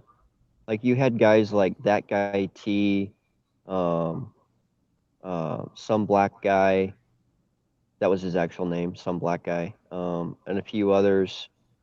And there was kind of this big kind of dissident, not even dissident right, just dissident kind of conglomeration of random YouTubers that interacted a lot and the audience bounced back and forth. And I don't see that at all anymore. Like that just stopped from what I've seen. I mean, it may still be going on somewhere, but I sure haven't seen it. It's like that just all got nixed somewhere along the line. Yeah. Like you had Raygun, Sargon back in the day. Like I said, that guy T, some black guy, Barbara. There was like 15, 20 different channels, and they all kind of would interact and sometimes go on each other's streams, and I don't really see that at all anymore. This guy Colt Bear said in the chat that what I was thinking of before was Cade's invasion of Claire's channel. You know what I mean? Okay, yeah. But the thing that I thought was funny about that was because I would go on Cade's channel and I would go on Claire's channel too, and I didn't see that interlap happen, and I don't know why that happened. You know, like what interest they had, but there is some diversity, I guess, in Cade's channel. I don't think I know Cade. I might, but it's not ringing a bell. I know a few months back I kind of lost interest in Luke Ford's show, and since then I've just every now and then I'll pop on Bab's show or watch his stream, even if I don't get it on, or I'll go watch Ash's stream, and it's like there's a from Luke Ford's circles, there's kind of a new circle that's formed, and there's like Brundlefly and I think his name's John, Ash, a couple of others, Eke, and there's kind of this new kind of loose circle that's forming. Well, I think so what about Claire Ka? I enjoyed talking to Claire Ka. Had a good conversation last night. Luke Ford, I think he had an opportunity to do something really interesting. This is something. I'll be paraphrasing what Brundlefly said, but Luke Ford, his channel was a space for people who notice things it's not socially acceptable to notice, like Jewish power and influence, this sort of thing. And his channel grew, pretty big and pretty fast, and apparently was pretty interesting. Everyone you've mentioned, Eki used to be on Luke Ford, Claire appeared on Luke Ford. They were all at one point or another. Luke Ford. Right. And And so, but he, some time ago with a guy named Nathan Kofnes, who wrote a ridiculously poor critique of Kevin McDonald, he just completely turned 180, and that's when he started losing his audience. That was and he that was continues to the lose. beginning of it, but he didn't start losing his audience there. I don't think. I don't think he started losing his audience. And again, we touched on this last night, but he didn't start losing his audience until he started continuously taking Kyle's side over Kevin's. Like if he'd stayed neutral and just let Kyle be Kyle and Kevin be Kevin and let the banter go back and forth and only stepped in if it got a little too far over a line, I don't think there would have been any problem. Like I think it was him constantly siding with Kyle and losing his neutrality that really killed it. Well, I never watched a whole lot of Luke Ford, only little bits, but I'll accept your analysis because you have a lot more experience than I have with this. But it's from, if you look at it from the audience's point of view, right? If you're going to have a KMG and a Kyle, they both represent two very different ideological viewpoints. And why do we tune into these streams? We want to hear these ideas play out. We want to see them put up against each other, right? And so, but it needs to happen in a fair, sort of level playing field fashion. And when it doesn't, when you can clearly see the judge's thumb on the scale, that a lot of people just lose interest real quick. And if that's what Luke Ford's been doing, well, then that's what he's been doing. So there's sort of KMG's taking the place of the Republican Party. His job is to show up and lose. That gets boring real fast. Exactly, and that's from my perspective. That's what happened and what made me lose interest. I think Luke was pretty interesting, but I just think he let other people take over his channel, basically. I don't know about that. I think and I've said this goes way back to Duvid, way back to Duvid. Duvid used to follow me around streams trade because he wanted to talk about Luke Ford, and we ended up having a big debate one time. That was when I BTFO'd Duvid, and I don't know.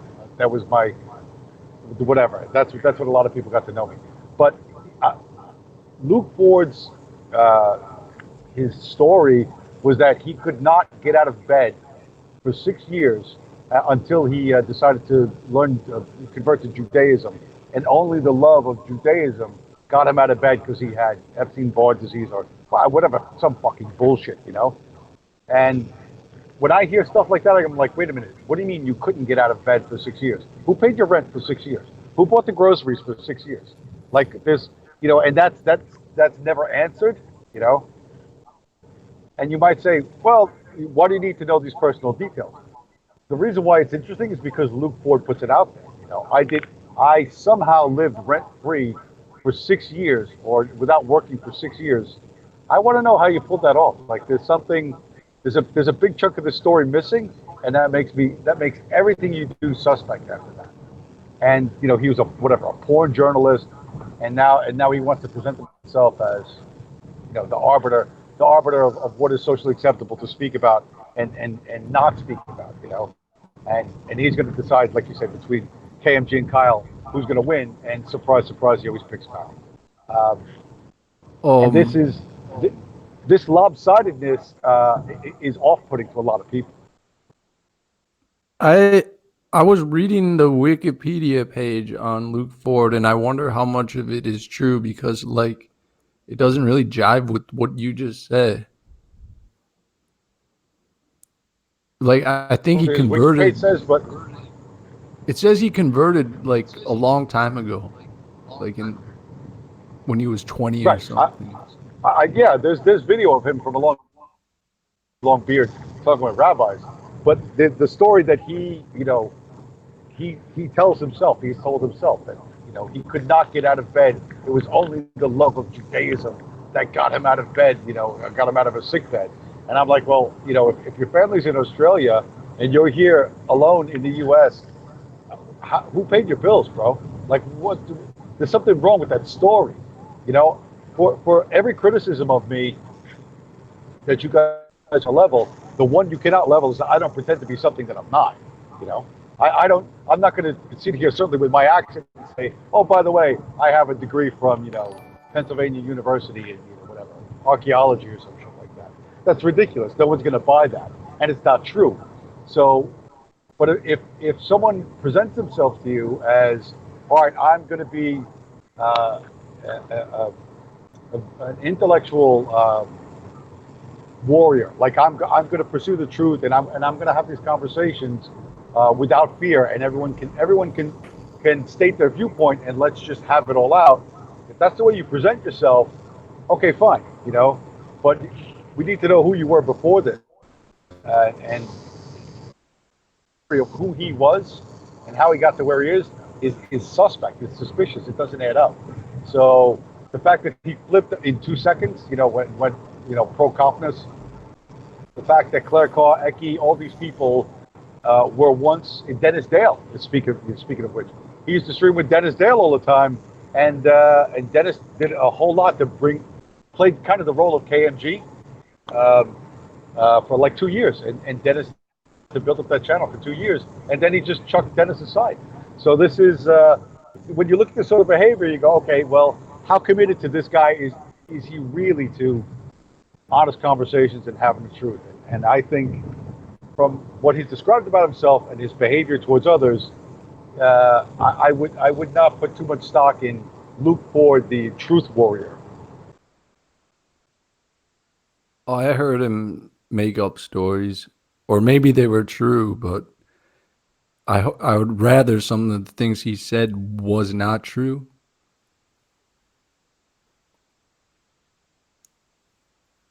What do you mean? What some things that he said were not true? I don't know if they were true or not, but what I'm saying is it would sit better with me if some of the things he said were not true. I'm not sure exactly what when he's talking about, what the Talmud says. When he's talking about no, he's saying sometimes he would tell stories about things that he did or things that happened, and he's saying he's hoping that Luke Ford was just kind of riffing and making shit up because he doesn't want it to be true, I guess. Yeah, that's what I mean. I don't know. One of the things I mentioned to David, Luke Ford did a stream with a guy who sounds exactly like me. I don't remember the guy's name, who was in the pornography business in California at the same time, and as Luke Ford was hanging around there. And I don't recall the guy's name. The guy is, I think, currently living with the woman. I don't remember her actual name, but I think it's like Christy Canyon, like the biggest porn star of the '90s. He now lives with her or whatever. He's in a relationship with her. At any rate, so yeah, I saw that stream. Right. So Luke Ford has him on the show, right? And I'll just be briefly summarize. Luke Ford convinces this guy to bring him to this party of this big porn producer, and he goes to this party, and this guy introduces Luke Ford as Donnie Brasco, which was the title of a film, and before that a book by an FBI agent named Joe Pistone, who infiltrated the mob. But the story of Joe Pistone, he appeared to be. And this guy introduces Luke Ford to everyone in the party as my friend Donnie Brasco. So even though this guy is not and I think this guy said he had a 5th grade education, he had enough street smarts to know that Luke Ford was not what he appeared to be. And he was kind of warning people at this party, like, hey, don't trust this guy. He's like Donnie Brasco. He's like an infiltrator. And Luke Ford lets him tell the story, and they laugh and chuckle, and they go over this whole thing. But I heard that story from a guy who is very much like the people I grew up around. And I'm like, those guys know what they know. They oftentimes have a very good sense about people. And that story about Luke Ford really sticks in my head. And while this guy probably could not articulate it in a sophisticated fashion, there's something about Luke Ford which is not as it appears, and you should not trust him. I'm sorry, the part that I missed was I don't know who this Donnie Brasco is. Donnie Brasco was there was an FBI agent named Joe Pistone who actually infiltrated the New York City Mafia back in the 80s and 90s, and he wrote a super successful book, and then they made a film out of it with the short little guy from the pirate movies. I can't remember his name. But it was a mob movie, which was okay. It wasn't great. Johnny Depp played Frank Pistone in the Hollywood version of that film. But the point is, the film was about someone who pretends to be a mobster but is actually an FBI guy, and it was a true to life % exact, but it never is. And this guy who was in the pornography business with Luke Ford, who was not a super educated guy, that movie was big at the time, and to this group of people at whatever mansion they're in California, he says, "This is my friend Donnie Brasco," and everyone would have got that cultural reference at the time. Do you understand? Like there was. Yeah. So think of a cultural reference that's very common to you right now. 10, 15, 20 years from now. He was basically subtly warning the people at the party that you probably shouldn't say things around him or trust him or whatever. But I mean, I think everyone gets that sense with Luke Ford. I think that's almost like a compliment to Luke Ford, you know, because it's saying like, oh, you know, this guy, he's like really interloping well here, but it's really like a cat among dogs or something. Right. That's why I love the show. That right there. Because you can appreciate it on more than one level. It's an excellent satire in one.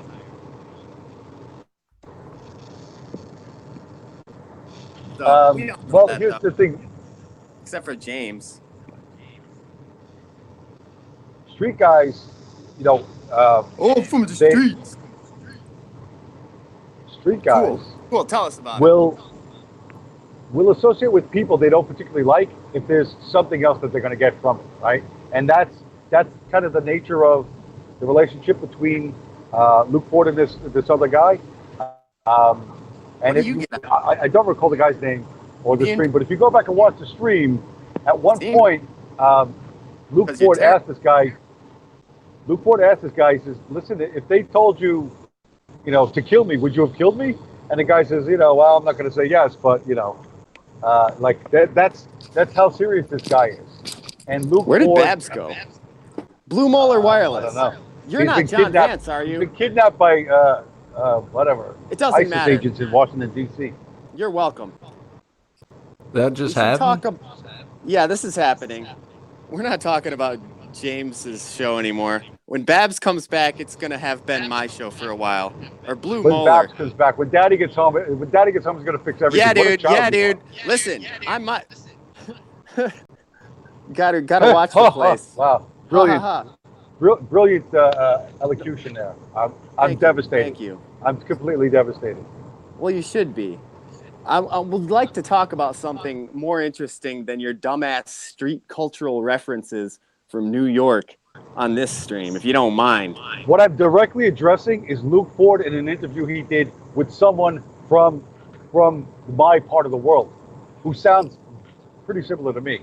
And I'm telling you that like Joe Pisconi. Right. Cool, man.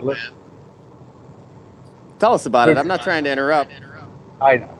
Go on with the my story. point is, Everyone's there's loving it. a secondary benefit to associating with someone you don't trust, and what that is was not particularly outlined, not in that conversation.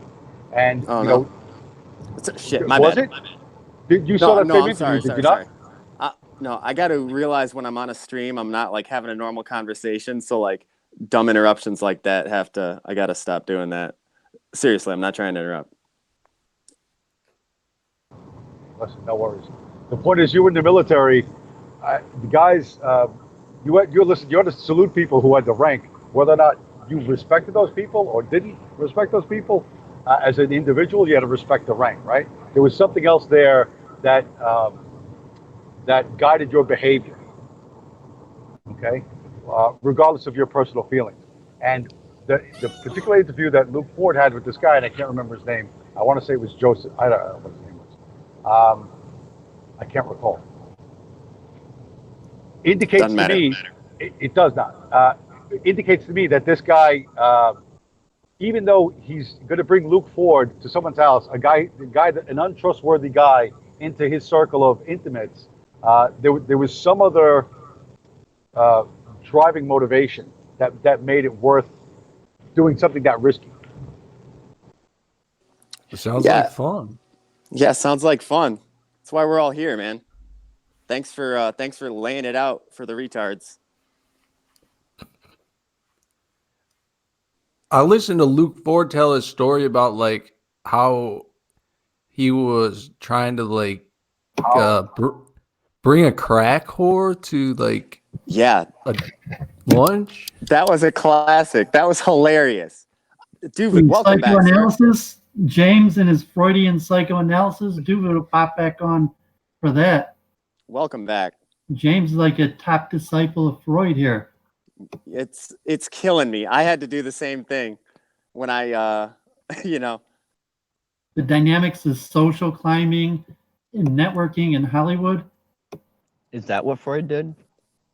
No, I mean Luke Ford. That's one of my favorite topics. I mean, it's not. I mean, it's only semi-Jewish, but I was just James has a making a- good street, people smart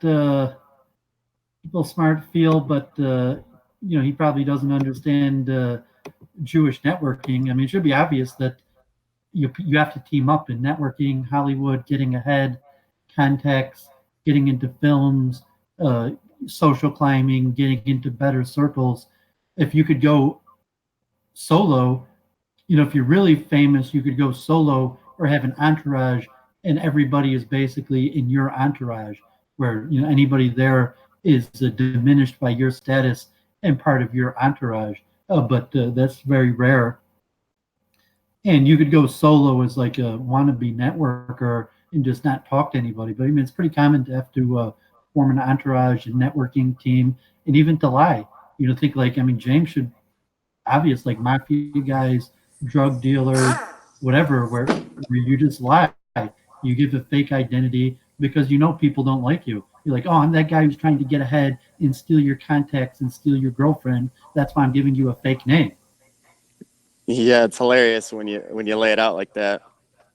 I mean, it's pretty obvious. I don't understand. Well, it's obvious, but it's so obvious that I have to think about the level above that, which is why I love the show. Well, I mean, you don't want to be in. You don't want to. You're like, okay, so you're in Luke Ford's entourage. So like, you're like. Oh, I'm not in Luke Ford's entourage anymore, but I never was. I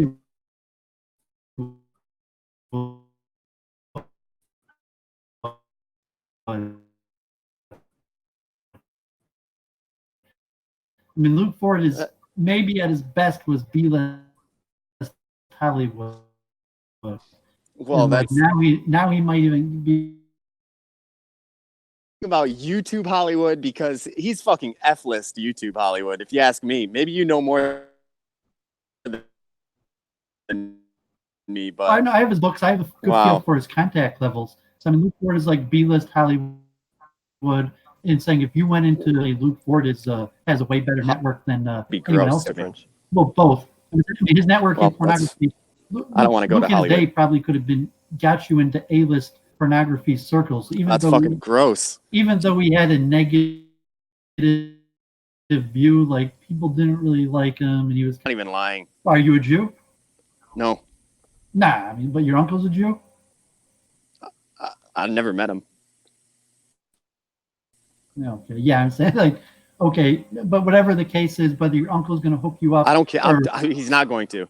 I never. But even hook you up like he's going to write you a huge fat check, or he's going to give you a job or put you. I don't need a check or a job either. Movie, or get you invited to a party or something like that, whatever. But it's saying, okay, like we're going to crash this party. Like I wasn't invited. I know what's happening, and I'm going to crash the party. And these people are so dumb that they're not even going to know that like.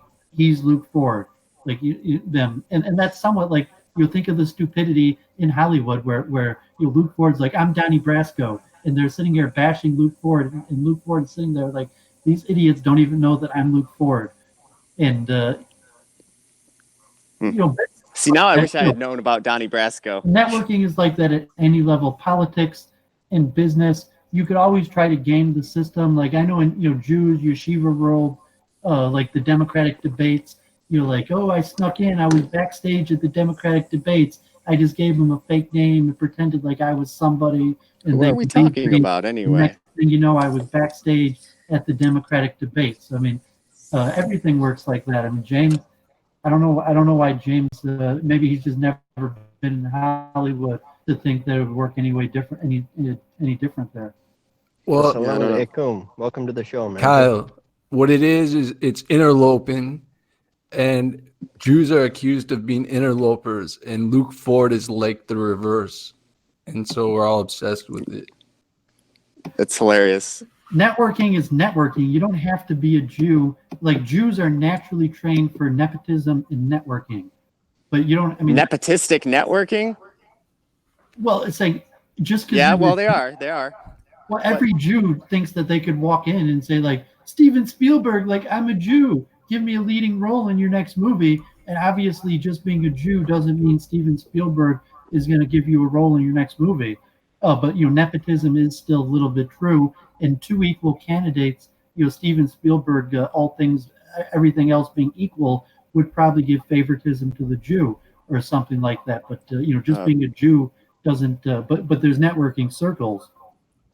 And because synagogues are mostly Jewish, where like Luke Ford could be in the back synagogues with a bunch of producers, financiers, and writers, people that you would never see on TV or might be in the credits. But you could have like a backdoor club where just being a Jew had access. Like, okay, I'm a Jew. I could go to California, find out what synagogue these guys go to. Is this like a sales pitch or something? Because nobody's going near Luke. Duvid's looking for the next Luke Ford. Yeah, Luke Ford, I mean, God forbid, he's like a has-been. But I'm saying, like, relatively... He'll be back, though. This is just a low point. It's actually hilarious how bad Luke's show is right now because everything comes around. God forbid, Luke Ford is the most famous person to be in any of these... God willing. Well, Luke Ford's a legend. He's a living legend. I said it. Yeah, he's the most famous person to be in any of these circles. Oh, well. Luke Ford has a Wikipedia page. Like Luke these circles. Ford, I'm not Luke from Ford these circles. I'm from freaking another circle. I have connections to people far more famous than Luke Ford, but but everybody knows somebody who knows somebody, but none of your connections are going to appear on this stream. Dude, you know cooler people than Luke Ford. Why are you hyping Luke Ford like this? I thought the people that I know that are more connected to Luke Ford would never step onto one of these streams. So I was saying Luke Ford is the most famous person. That is true. To enter any of these streams. At least with their face. Yeah, the most Hollywood famous. But he's not the. Well, maybe like Richard Spencer or. The David Duke or something like that, like Infamous. But even like now, I'd have to think about it because is the whole would Worski be counted as this sphere or not? Probably not because. Well, he would be. Or like JF Worski, is. Luke way Ford more was famous on. Contact. Luke Ford was on Worski. That's how he. That's how he launched his YouTube career, was being on Worski. And what was Luke Ford interviewed? That's how I got into him. Luke Ford was interviewed about pornography. He's an expert. He's a field expert. And so, like, if you want someone to, he was on that recent documentary on HBO. I mean, who on these streams has been on HBO in just this year? Luke Ford. What about Jim Goad? Jim Goad is pretty well known. I think he's up there in the same level of Luke Ford. Yeah, what you described. And Cantwell. Yeah, I mean, and Jim Goad and Luke Ford are in real life friends. Well, I wouldn't include Cantwell. Still, are they still friends? That's fine. They had a falling out, but I'm saying they're both has-beens. I mean, Luke Ford and Jim Goad are in the same kind of like has-been category. Jim Goad is my favorite person to dislike. He was funny on Luke's show the last time I saw him. And I say that in a positive way. Like, I don't know, maybe I should watch him. Jim Goad aggravates me. I don't, but like it's hard to explain it, but I find him to be one of the most fascinating and interesting characters that I've come across. I really enjoy listening to him, even though I disagree with him vehemently on many issues. He's just a fascinating character. Well, join his That's fan interesting club. to hear. I've never. You're never in the listened Luke to Ford him, fan really, club right now, and like Luke Ford is such a messed up character that this is his fan club. But join right. the Jim Goat fan club. Or bring Jim Goat on, or bring Jim Goat's co-host on. I only have room in my life for one fandom. Well, because Jim Goat won't let you into his fan club, you're stuck hanging out in Luke Ford's fan club. There's you're like a sub hater. fan clubs below you're this a hater. you could find and go hang fan out. Club saying how bad he sucks. I mean, like, how much of a loser do you have to be to crash a Luke Ford fan club meeting and tell everybody how much he sucks? Is that what I'm doing? Is this Stellar J? Yeah, it's Wait. Stellar J here. Okay, I'm just making sure. No, you can stay. Don't let Duvid kick you out of the house. This is white people's house until Babs comes home. Because I took James out. Or James is still here. Loser white guys who went out to Hollywood, and the best you could do is throw I'm a not a party. loser white guy, and I've never been to Hollywood. Throw a party in some Jewish guy's house while he wasn't around. It's like, I'm home. I'm home. Duvid, you have full permission to kick the squatters out. And he's that was pretty funny, actually. Throw a party in your house. Well, I gotta give David that one. That was funny. Well, the master's away, the Goyim will play. Duvid, I give you full permission to kick all of the squatters out as my official property manager. No! Duvid! No, I mean, Duvid, don't kick me. No, because these days you have to have a portfolio. So, like, obviously Babs is going to hang out at the A-list club, but he still might, like, own and sell beer at a C-list club in some, podunk town. So, like, this is just like exactly. cash flow for Babs selling beer. We all know Selling Babs is beer slumming it down unbelievable. here. You don't have to tell us, Duvid. It's, I mean, Duvid even comes in and wants Trump- to put us in our place. Even Donald Listen to Trump this guy. owns junk real estate. You're saying, like, Donald Trump doesn't steaks. just What about own- his frozen steaks? His Trump he steak doesn't line. just Yeah. own If this is a luxury real restaurant, you estate. should be morale building, telling us Oh, to go out. speaking of, some crappy parties. I'm new here. Even This is my Babs first day. throws a few crappy parties. I mean, Nah, if well- Babs didn't throw crappy parties, where would we hang out?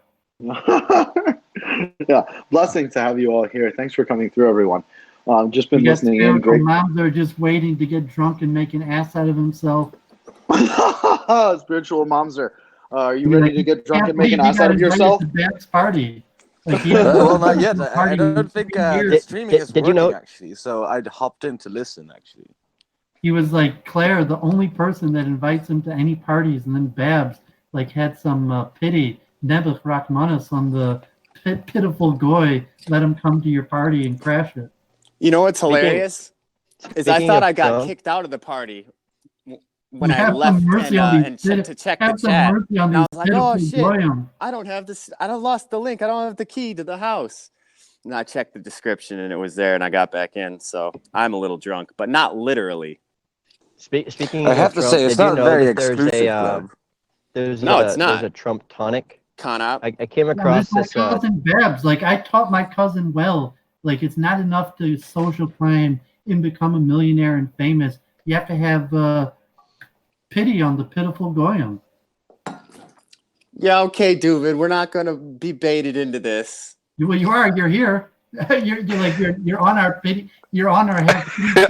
You're like literally Precisely, like an Duvid. anti-Semite factory. I could Pity be on the lying. pitiful goyim. I could be lying. You're worse than Kyle.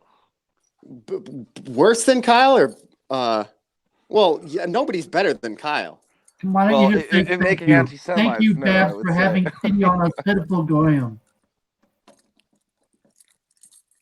Just be a man and say thank you. Thank you for the pity, Babs.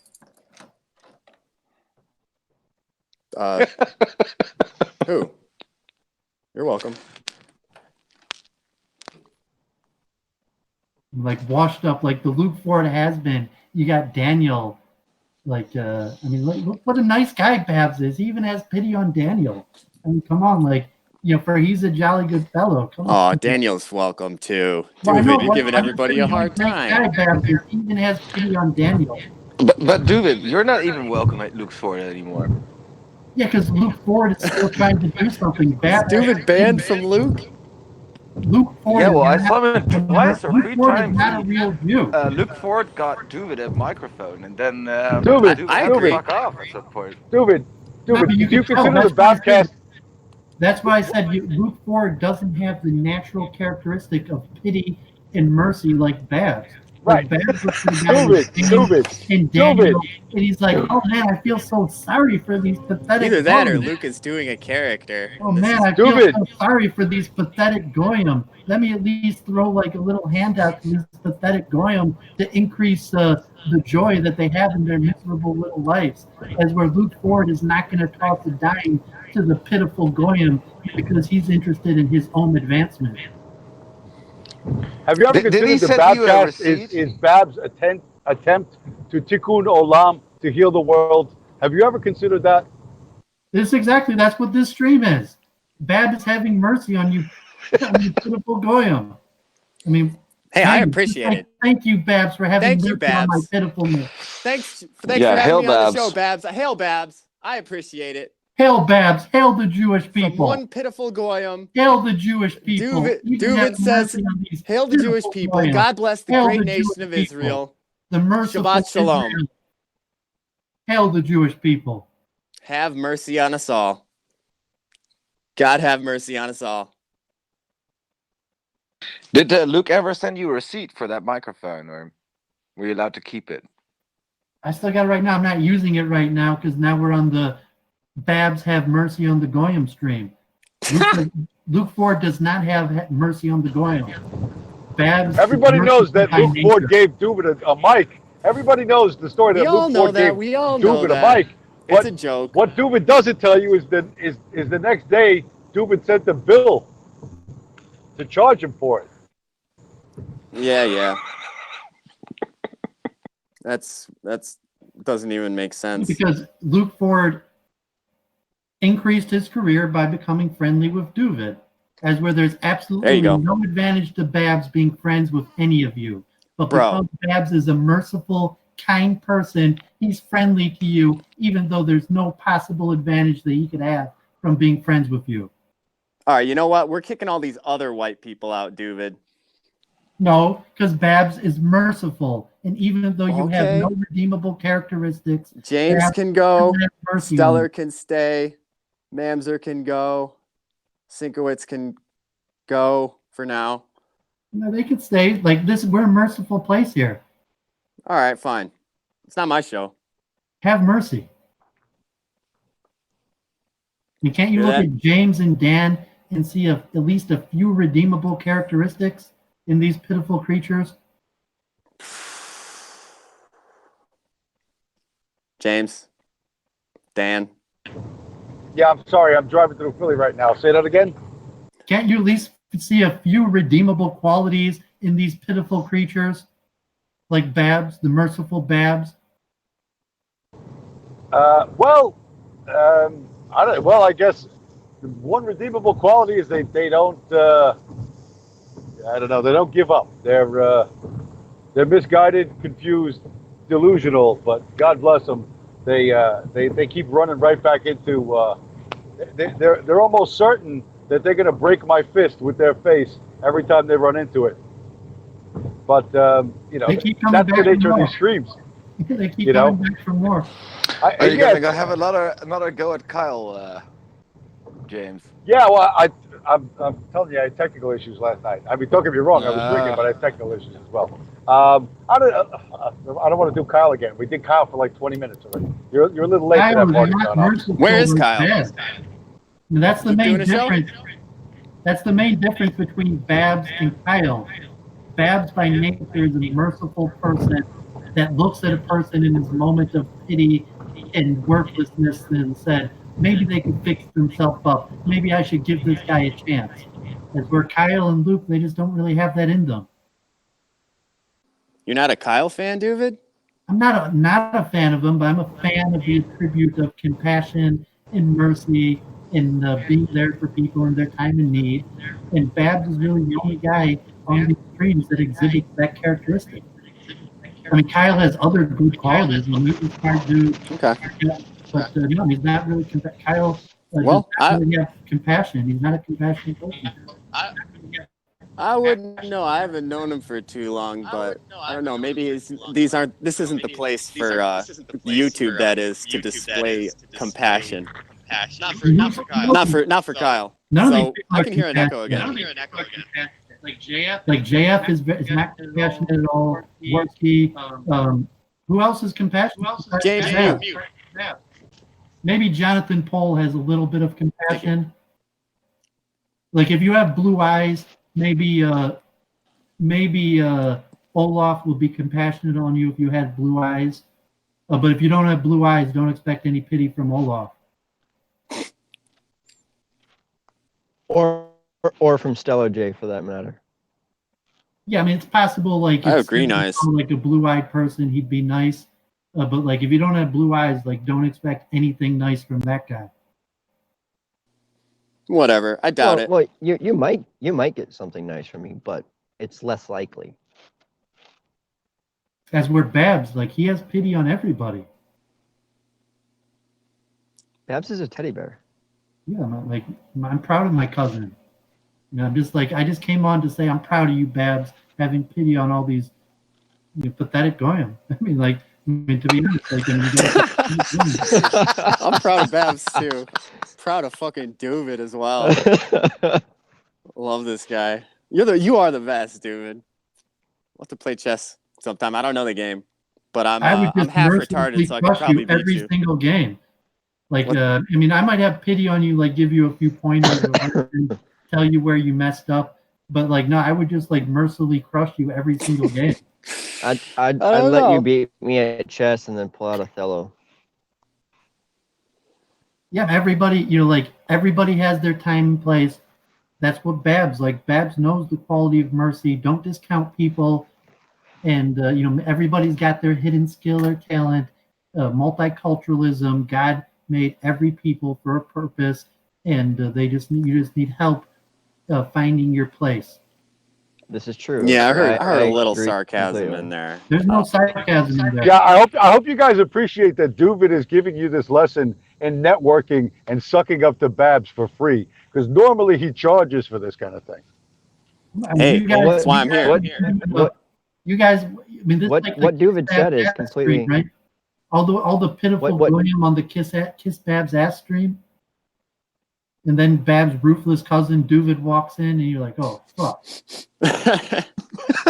That's why I'm sucking up to Duvid, so I can be the last white person in the house. No, yeah, I mean, what Duvid said is true. It's just also true that. And then Babs calls Duvid over. He's like, Duvid, you got to get these fucking people out of my house. Nah, bless Babs. Bless Duvid. Bless all. Bless everybody. Blessings. Bless you, James. Bless you, Daniel. Thank you for coming to our Jew party. Daniel's been mute for a while. And the God of the Jews will help you. His bunker is despite probably all of your sinful behavior, wailing sirens in life. That the merciful God of the Jews will have pity on you and compassion and save you from your pathetic situation that you currently find yourself in. Amen. Yeah, I mean Daniel's afraid of David because he's afraid of the truth. Pretty much, basically. Or he knows he'll start spurging, or his bunker is blaring those sirens we heard earlier. Daniel, turn your microphone on. Or he's asleep past out at the desktop or something. in a drunken No. stupor. Yeah, it's getting late. Well, does he still have a bunker? I have no idea. I'm gonna go get some ice cream. I want ice cream. Sounds good. I should go get a beer. Take you guys to the bar. Even the Polish people like me. The only friend I have is Babs. Come on. I'm your friend.